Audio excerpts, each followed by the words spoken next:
खबर आई कि Xi Jinping नहीं आ रहे और पुतिन साहब नहीं आ रहे। हमारी यहाँ पूरी तैयारी थी दुनिया के स्वागत में। आप इसको किस भाव से देखते हैं कि शी जिनपिंग जो कि ब्रिक्स के लिए साउथ अफ्रीका गए, उन्होंने ये ऐलान किया कि वो दिल्ली नहीं आएंगे? मैं इतना ही कहूंगा राहुल जी, भारत आज ग्लोबल साउथ की आवाज बनी है। ये न्यू वर्ल्ड ऑर्डर जो कोविड-19 पेंडेमिक के बाद आप दुनिया भर में देखोगे, भारत एक बड़ी शक्ति के रूप में उभर रहा है। ब्रिक्स में भारत की जो भूमिका रही वो दुनिया ने देखी, ब्रिक्स की एक्सपेंशन के समय देखी, और ग्लोबल साउथ की आवाज एक बार नहीं बार बार बनकर उभरे। और यहां ही नहीं, आप कोई ऐसा देख लीजिए, टर्की में अगर अर्थक्वेक आया तो फर्स्ट रिस्पॉन्डर के रूप में हम लोग गए, ऑपरेशन गंगा के माध्यम से यूक्रेन में हमने सब किया। और यहां पर भी भारत एक नहीं अनेक पहलुओं पर, चाहे सस्टेनेबल डेवलपमेंट गोल हो या हमारे अन्य ऐसे विषय हो, वुमेन एम्पावरमेंट हो। आज दुनिया का कौन सा देश है जिसके पास 9 करोड़ सदस्य सेल्फ हेल्प ग्रुप के होंगे, सबसे ज्यादा पायलट्स होंगे, आर्म्ड फोर्सेस से लेकर बाकी सेनाओं में बहुत बड़ी भागीदारी होगी, कॉर्पोरेट जगत से लेकर खेतों तक महिलाओं की भूमिका हो। तो आप इसको बड़ा परिदृश्य में देखोगे तो भारत एक बहुत बड़ी भूमिका G20 की आयोजन में निभा रहा है, और इससे भारत की साख ही बढ़ने वाली है। और मेरा विश्वास मान के चलिए, बहुत कुछ अच्छा आगे लिखा है। सडनली आपकी सरकार ने अनाउंस किया कि आप ये स्पेशल सेशन लेके आ रहे हैं। ये आपने G20 के बीच में क्या शगुफा छोड़ा है? स्पेशल सेशन होते रहते हैं राहुल जी। नहीं, होते नहीं रहते, तो बहुत ही कम। मैं हिस्ट्री स्टडी कर रहा था, ऐसे नहीं है कि कुछ ना कुछ बड़ा ही होता है तभी स्पेशल सेशन होते हैं। क्या सोच रहे हैं आप? मोदी जी हैं तो कुछ बड़ा ही होगा।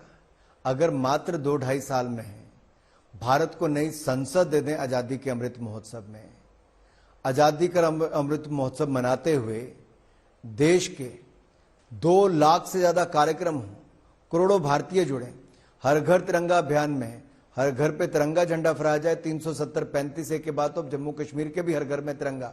और आपको याद होगा लाल चौक पे मैं जब 2011 में कलकत्ता से कश्मीर यात्रा करते गया तो मुझे गिरफ्तार किया गया था। अरुण जेटली जी, सुषमा स्वराज जी को गिरफ्तार किया गया। उससे पहले मुरली मनोहर जोशी जी और नरेंद्र मोदी जी को भाजपा ने जब वहां पे तिरंगा यात्रा लेके चले तब उनको गिरफ्तार किया गया एकता यात्रा के दौरान। कश्मीर में तिरंगा फहराना भी एक तरह से अपराध माना जाता था, लेकिन आज 370-35 से हटने के बाद देश के किसी भी कोने में, चाहे जम्मू कश्मीर हो कोई भी हो, तिरंगा झंडा फहराया जाता है। और लाल चौक तो आज पूरे तिरंगे में लहराता है। ये क्यों हुआ है? मोदी है तो मुमकिन है। आपने कहा बड़ी चीजें करते हैं। आजादी का अमृत महोत्सव में अब जो कार्यक्रम चलने वाला है, मेरी माटी मेरा देश, ये देश के 30 करोड़ घरों से मिट्टी इकट्ठी करके देश के शहीदों को वंदन और मिट्टी को नमन करते हुए देश के स्कूलों में शिला फलकम लगा के उन शहीदों के नाम वहां पे लगा के अमृत वाटिका गांव में बनाकर और उस मिट्टी को ब्लॉक तक लाएंगे। ब्लॉक में कलश में डालेंगे, अमृत कलश में।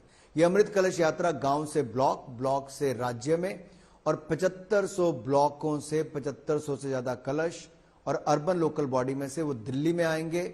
और अक्टूबर के अंत में प्रधानमंत्री नरेंद्र मोदी जी कर्तव्य पथ पे अमृत काल से स्वर्णिम काल की इस यात्रा के लिए देश के नौजवानों को संबोधित भी करेंगे। और ये देश के 30 करोड़ घरों से आने वाली मिट्टी ये प्रण दिलाएगी देश के इंडिया गेट पे बनने वाले आजादी का अमृत महोत्सव मेमोरियल।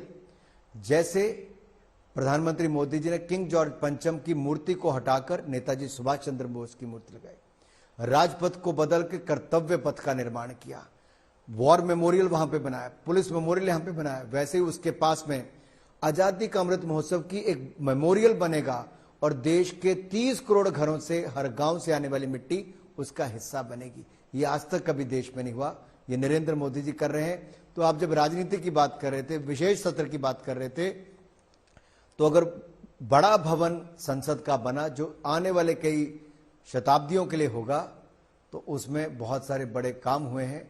अंग्रेजों की मानसिकता वाले 1500 ज्यादा कानून भी हमने अभी खत्म किए। ऐसे बहुत सारे नए कानून बनाए जो आने वाले भारत और वर्तमान भारत के लिए है। तो मुझे लगता है सेशन में भी आप ऐसा कुछ देखोगे जो भविष्य के भारत के लिए बहुत बड़ी बात है। नहीं, पर सबसे बड़ा सवाल ये है कि क्या आप इलेक्शंस को एडवांस करने वाले हैं? क्यों राहुल जी, आप क्यों इतनी जल्दबाजी? अभी तो हमें इन अगले 6 महीनों में बहुत कुछ देना है देश को। हमारे बहुत सारे प्रोजेक्ट हैं।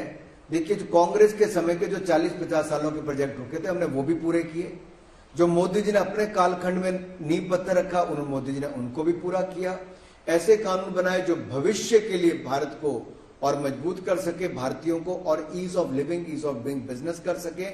तो हम ये अवसर क्यों छोड़े? हमारे पास विंटर सेशन भी है, हमारे पास इंटरिम सेशन जो आपका बजट सेशन होगा, हमारे पास वो भी अवसर है। हमारे पास देश को देने वाले बहुत सारे और बड़े प्रोजेक्ट हैं। अच्छा, तो बड़ी इंटरेस्टिंग और इंपॉर्टेंट बात आप बोल रहे हैं। आप इस बात को खारिज कर रहे हैं कि इलेक्शंस एडवांस नहीं किए जाएंगे, कि इलेक्शंस को एडवांस करने की कोई जरूरत नहीं है। देखिए, मीडिया ही क्यास लगाता है। मोदी जी गुजरात में मुख्यमंत्री रहे, यहां पे प्रधानमंत्री हुए, 2001 से लेकर 2024 आ जाएगा, 23 वर्षों में। क्या 23 घंटे भी उन्होंने पहले कभी चुनाव करवाया?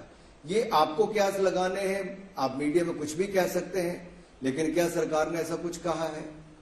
अब ये मीडिया में सब बातें चलती हैं।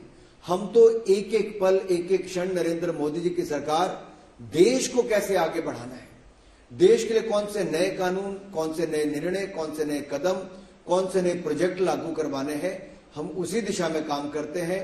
और G20 की सफल आयोजन के बाद हमें अगला क्या करना है, हम उस दिशा में आगे बढ़े।